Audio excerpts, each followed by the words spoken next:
జిల్లా Kannavaram Saint Johne's పాఠశాలలో August 15 స్వాతంత్ర దినోత్సవాన్ని పురస్కరించుకుని ఏర్పాటు చేసిన సాంస్కృతిక కార్యక్రమాల్లో భాగంగా మంగళవారం 3వ తరగతి విద్యార్థులు తమ నృత్యాలతో చూపర్లను విశేషంగా ఆకట్టుకున్నారు. భారతదేశంలో జరిగిన స్వాతంత్ర దినోత్సవ చరిత్ర ఘట్టాలను విద్యార్థులకు వివరించారు. పాఠశాలలో ఉపాధ్యాయులు విద్యార్థులు విధి విధానాలు వివరిస్తూ 3వ తరగతి విద్యార్థులు చేసిన నాటక ప్రదర్శన వీక్షకులను ఆద్యంతం ఆకట్టుకుంది.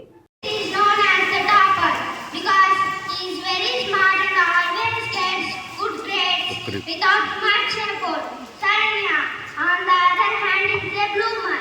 She might not be the smartest in the class, but she works very hard. Let's see what happens in the story.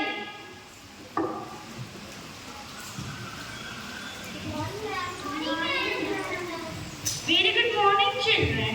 Class, we have a big test coming up next week. Make sure to